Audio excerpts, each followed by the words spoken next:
आपने माँ के बारे में तो बहुत सुना होगा, बहुत जगह पढ़ा भी होगा। माँ के लिए अच्छी अच्छी हिंदी कहानियाँ लिखी गई हैं, लेकिन पिता के बारे में बहुत कम ही लिखा गया है। तो दोस्तों, ये हार्ट टचिंग स्टोरी उन फादर्स को समर्पित है जो अपने परिवार के लिए जी जान से काम करते हैं, खुद की इच्छाओं को मारकर अपने बच्चों के सपनों को पूरा करते हैं।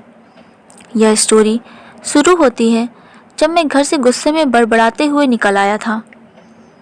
बस स्टैंड की तरफ आगे बढ़ने लगा।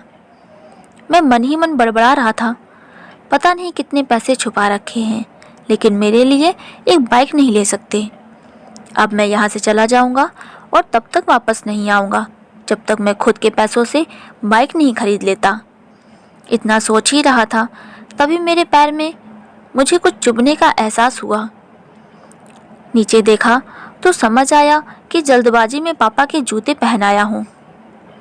उन जूतों में कील उभरी हुई थी जो मेरे पैर में बार बार घाव किए जा रही थी। लेकिन उस समय गुस्सा अधिक था, तो मैं बड़बड़ाते हुए आगे बढ़ गया।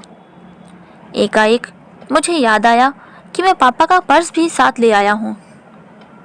मेरे खुराफाती दिमाग में एक ख्याल आया, क्यों ना आज पापा का पर्स चेक किया जाए, जिसे आज तक उन्होंने किसी को हाथ तक नहीं लगाने दिया। पता नहीं कौन सा खजाना छुपा है इस पर्स में जो किसी को हाथ नहीं लगाने देते थे। जब मैंने पापा का वह पुराना पर्स खोलकर देखा तो उसमें पैसे तो नहीं मिले, लेकिन पैसों की जगह पर एक डायरी रखी हुई थी। तब मैंने सोचा, ओह, तो यहाँ खजाना छुपा रखा है। मैं समझ रहा था कि यहाँ पापा ने लिखा होगा कि किससे कितने पैसे लेने हैं और किसको कितने पैसे दिए हैं, लेकिन मैं गलत था। जब मैंने उस छोटी सी डायरी का पहला पेज खोलकर देखा तो वहाँ पर जो लिखा था वह थोड़ा सीरियस कर देने वाला था। डायरी में जो लिखा था उसे पढ़ने के बाद मेरे चेहरे का जो एक्सप्रेशन थे वो गायब हो चुके थे, क्योंकि डायरी में वैसा कुछ भी नहीं था जैसा मैं सोच रहा था। वहाँ पर उन पैसों का हिसाब लिखा हुआ था जो अलग अलग कामों के लिए अलग अलग लोगों से उधार लिए गए थे। उस लिस्ट में कंप्यूटर के नाम पर भी पैसे लिए गए थे। कुछ यूँ लिखा था, 50,000 बेटे के कंप्यूटर के लिए। ये वही कंप्यूटर था जिसे मैं आज तक यूज़ कर रहा हूँ, लेकिन मुझे नहीं पता था उस कंप्यूटर को खरीदने के लिए पैसे कहाँ से आए थे।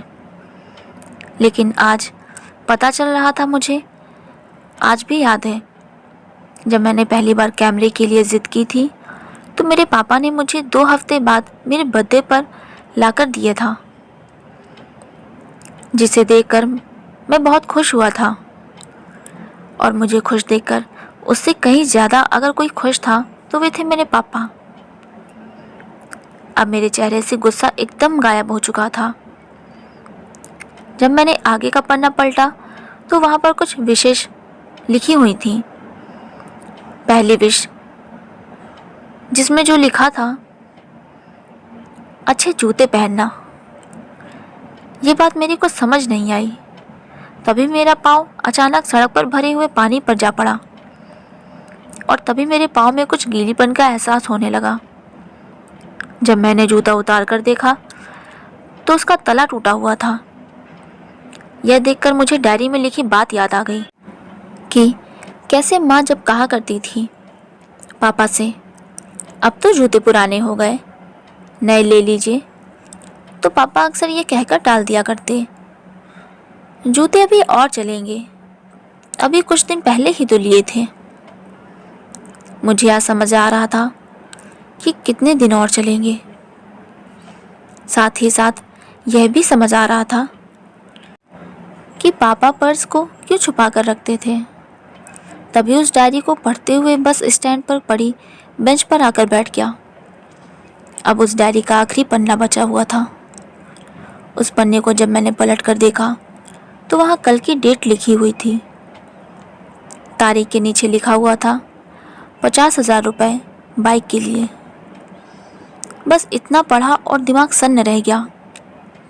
अब मेरे मन में कोई शिकवा गिला नहीं बचा था।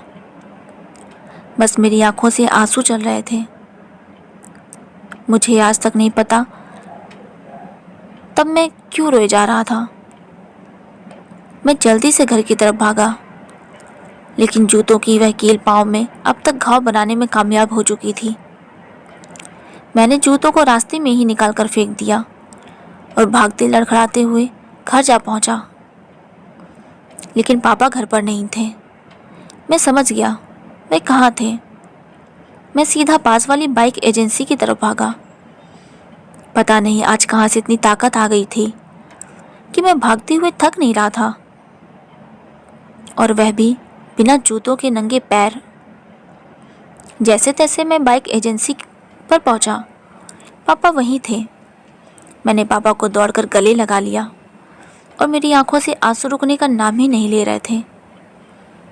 पापा को समझ नहीं पा रहे थे आखिर हो क्या रहा है, मैं क्यों रो रहा हूँ।